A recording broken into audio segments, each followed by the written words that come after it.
Assalamualaikum warahmatullahi wabarakatuh. Hello everyone. My name is Aris Randoro with NPM 243111067. Today I will explain how can transform user requirement into UML diagram. Understanding user needs is the foundation of any system development process. However, to design and build the system perfectly, this need must be translated into structured model (UML) or Unified Modeling Language. Help us visualize the system correctly so both developers and stakeholders have the same understanding.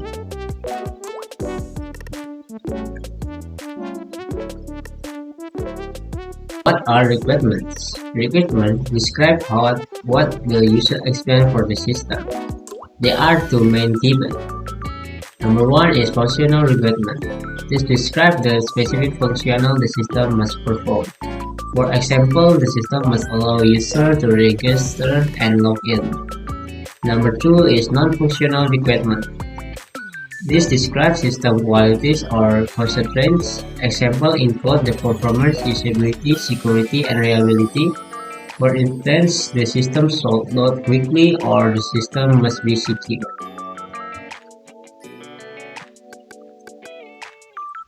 How, how we gather requirement? Before creating UML models, we must first collect information from user or stakeholders.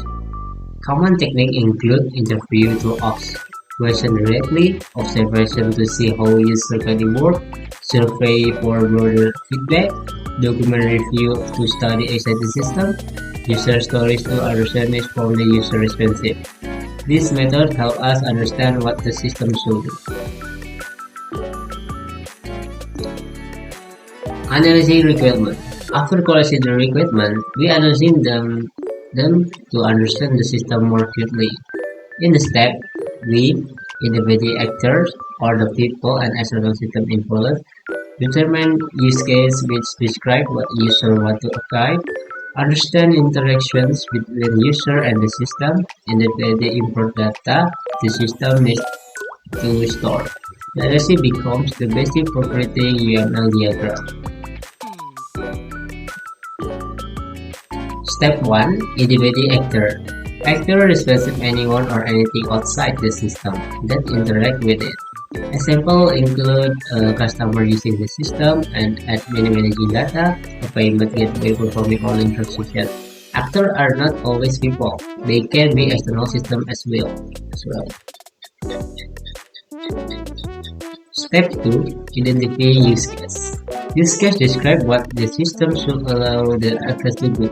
To find use case, we typically look at the five is the requirement. Some examples include register, login, browse product, and identity card, and manage data.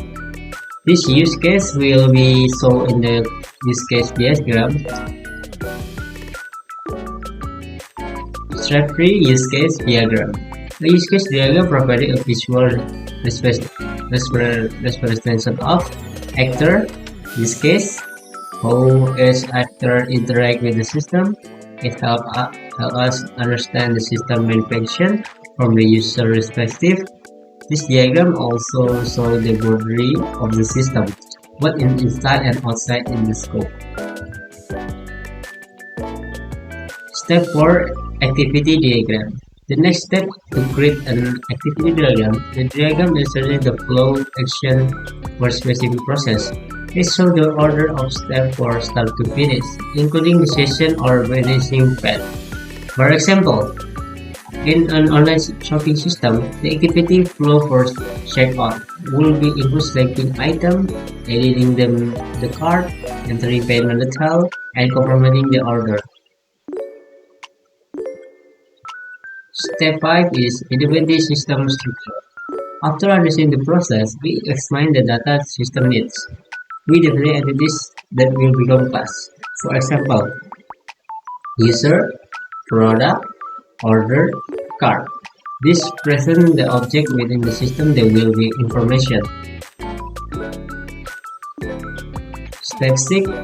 is class diagram. A class diagram defines the system structure. It includes class, attribute, data stored inside the class, method, activation the class web program, relation between class such as association, inheritance, composition. The diagram acts as blueprint for the developer when designing the database and code. Optional squares diagram.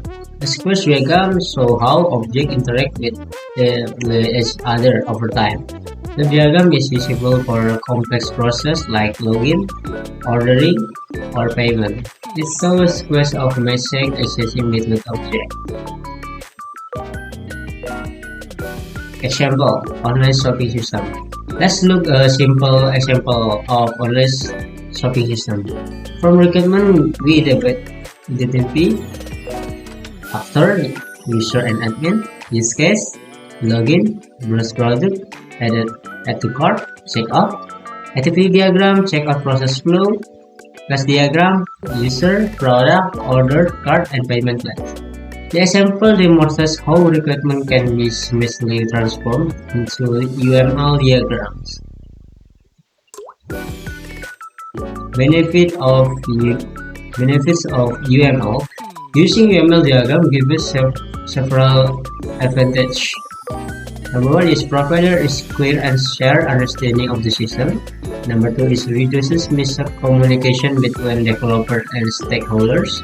Number three is helps developer design the system more effectively. And number four makes the system easier to maintain and upgrade.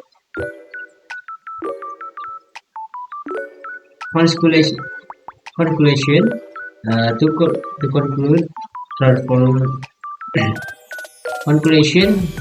To conclude, transforming requirement to YAML diagram flows. Number one is collection and analyzing requirement. Number two is identifying actor and use case. Number three is modeling workflow with activity diagram. Number four is design structure using class diagram. And number five is optimally editing square diagram for the tile interaction. UML help us translate user needs into structure easy to understand model that guide the development process.